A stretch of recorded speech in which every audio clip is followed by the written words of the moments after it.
"You're terminated. Consider it my parting gift." The words flashed across my phone screen like a cruel spotlight, searing themselves into memory. I stood frozen in my lace gown, bouquet trembling in my hand, as the echo of the vows I'd just spoken still lingered in the church air. The laughter of guests drifted through the open doors, but all I could see was that text from Brandon Hale, my new supervisor, the man who had turned my once thriving career into a waking nightmare. I showed the message to Ethan, my husband of mere minutes. I expected fury, maybe outrage.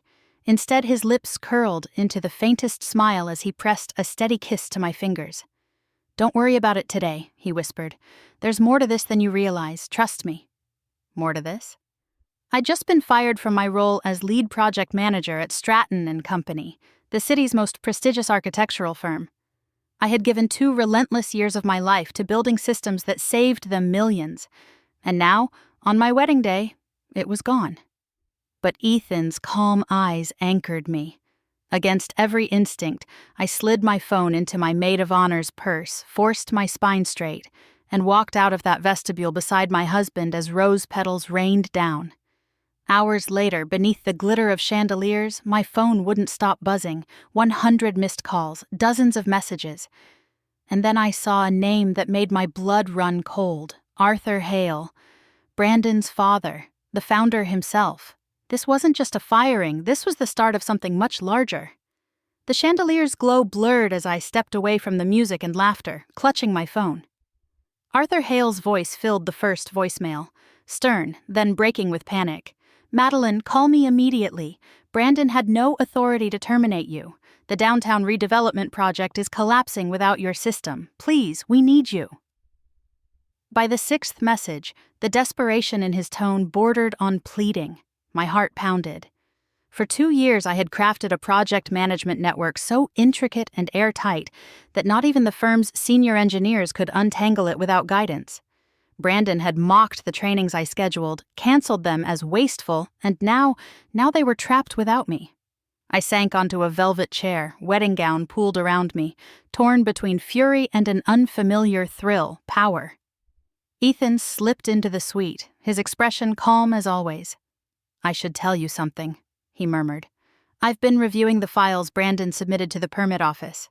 He's been altering safety codes, replacing structural reinforcements with cheaper alternatives. If those plans went through, people could get hurt." The room tilted. "That's criminal." "I've documented everything," Ethan said, steadying me with his hands. "I was waiting to file a report. But now, maybe fate handed us something cleaner. You're free from liability and they're stranded." I stared at him, the chaos of missed calls still buzzing in my hand, and for the first time that day, I smiled. Tomorrow, we would vanish for our honeymoon. But when we returned, everything would change. The island air tasted like freedom. Ethan and I spent our honeymoon walking sunlit beaches, drinking from coconuts, and pretending the outside world didn't exist. Yet the calls kept coming. Each morning I woke to dozens more voicemails. Arthur's tone shifted from urgent to desperate, and finally to bargaining. He promised double my salary, then triple. On the 5th day, he offered me partial ownership. I deleted every message. Ethan never questioned my silence. He knew this wasn't about money, it was about respect. For the first time in years, I wasn't chained to anyone else's approval. I was building something new in my mind, and when our plane landed back home, my resolve was solid. Within 3 days, I had filed papers for my own consultancy, Meridian Systems. Our mission was simple: set standards for architectural submissions, protect communities from the kind of negligence Brandon had tried to slip through, and put integrity back at the center of design. The first call after my registration went live came, unsurprisingly, from Arthur Hale, his voice cracked with exhaustion. "Madeline, we'll hire your firm. Whatever your rate is, we'll pay it." I almost laughed. "Arthur, my first client is the city itself. I'll be writing the very protocols that will flag the kinds of shortcuts Brandon submitted. The tide has turned." The silence on the line was answer enough. Months later, Hale and Company lost the redevelopment project entirely. Their reputation shattered, their empire in decline. Brandon was blacklisted, his arrogance stripped bare. Meanwhile, Meridian Systems flourished. Municipal contracts multiplied. I hired staff. Ethan earned a promotion for exposing Brandon's tampering. We bought a fixer-upper house together, each cracked wall reminding me of what could be rebuilt. A year to the day after my firing, a cream envelope arrived at my office. Arthur's handwriting was careful, almost humble. He admitted his failures, begged forgiveness, and asked for my counsel. Not as an employee, but as an independent reviewer.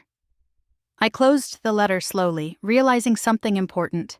Revenge hadn't been the real victory. The true triumph was survival on my own terms, thriving while they unraveled, and proving to myself that I was never defined by their power. Ethan asked me that night if I would meet Arthur. I thought for a long while before answering. Maybe. But if I do, it won't be for them, it will be for me. Because in the end, I hadn't just endured betrayal. I had turned it into the foundation of a legacy stronger than any building I would ever design.